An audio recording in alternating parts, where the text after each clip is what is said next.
On se retrouve pour un focus sur l'hyperactivité et l'impulsivité qui sont les deux autres grandes catégories qu'on va rechercher chez un enfant porteur d'un TDAH.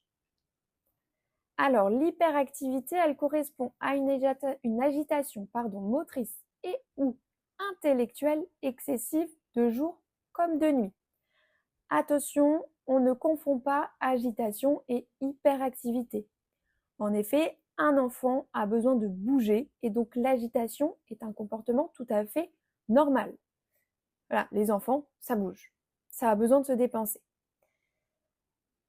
Il faut retenir que la notion nécessaire pour évoquer le TDAH est le trouble de l'attention. Donc un enfant qui est seulement agité, ça n'entraîne pas un diagnostic de TDAH. Il faut avoir de l'inattention. En revanche, des enfants non agités peuvent présenter un trouble de l'attention. C'est le profil inattention, c'est le profil inattention prédominante qu'on a vu tout à l'heure lorsque c'est l'inattention qui est majeure. Alors, l'hyperactivité dans votre quotidien, ça donne quoi? Donc, pareil, vous avez le petit PDF juste en dessous. Idem, je vous conseille de l'imprimer et de cocher ce qui correspond à votre enfant. Donc, ce sont des enfants qui sautent, qui rampent, qui courent, qui grimpent dans des situations totalement inappropriées et surtout tout le temps. Ils bougent constamment. Ce sont des enfants qui peuvent aussi agiter souvent les mains et les pieds. Et ce sont des enfants qui ont des difficultés à rester assis quand on leur demande. Ils ont tendance plutôt à se mettre debout. Donc, par exemple, pendant les leçons, ils vont avoir envie de se mettre debout, à bouger dans la salle d'attente, pareil, à vouloir se lever, à vouloir être actifs. Ce sont des enfants qui parlent trop ou trop fort. Et ce sont aussi des enfants qui sont très, très bruyants. Ça, c'est pour le côté hyperactivité. En ce qui concerne l'impulsivité, ça correspond à un défaut de contrôle. Donc ça veut dire soit à stopper, soit à différer. Donc ses pensées ou ses actions. Ce qui va entraîner des comportements perturbateurs, voire dangereux pour l'enfant.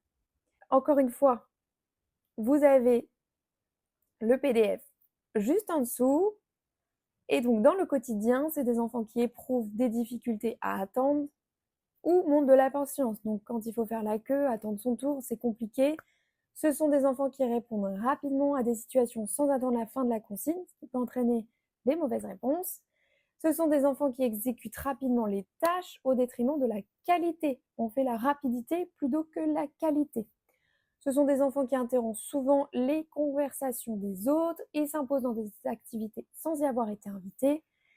Ils peuvent faire des commentaires inappropriés et c'est souvent ce que vous rapportez que ça peut vous mettre dans des situations délicates vis-à-vis des autres parfois. Ce sont des enfants qui agissent sans considérer les conséquences de leur acte et qui prennent des risques non calculés. Et ce sont des enfants qui vont se frustrer rapidement ou se fâcher rapidement.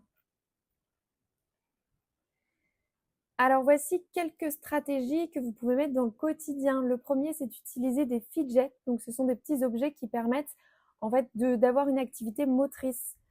Donc je vous conseille d'en tester plusieurs parce que tous ne correspondent pas, ne vont pas plaire à votre enfant. Et puis comme on l'a dit, ce sont souvent des enfants qui perdent l'intérêt rapidement. Donc on essaye d'en avoir plusieurs pour avoir du nouveau. On indique le temps visuellement. Pourquoi? Parce que c'est plus facile de se dire il faut que je me reste concentrée, il faut que je ne sois pas impulsif, que je fasse attention sur 10 minutes plutôt que sur un temps indéfini. Et deuxième raison, parce que les enfants TDAH, ce sont souvent des enfants qui ont des difficultés à avoir la notion du temps. Et donc, si vous leur dites dans 20 minutes, c'est terminé, pour beaucoup d'entre eux, 20 minutes, ils ne savent pas trop à quoi ça correspond. Donc là, on le montre visuellement les 20 minutes comme ça. En plus, on voit le temps qui défile. Et ça motive. Le troisième point, c'est de le féliciter. En effet, on est souvent pris dans le quotidien et donc on peut avoir très vite le côté négatif qui vient. T'as pas fait ça, tu t'es pas rappelé de ça. Pareil que ça soit donc au quotidien, mais à l'école et aussi avec l'entourage. Donc on essaye, petite mission, de le féliciter au moins une fois par jour. Et dites-vous que comme c'est compliqué pour lui, même les choses insignifiantes vont lui demander beaucoup d'énergie. Donc, on le félicite. Super, tu as été te brosser les dents, je te l'ai même pas demandé, mais c'est génial. Voilà, on peut même être un petit peu excessif. Super, tu as réussi à faire ça.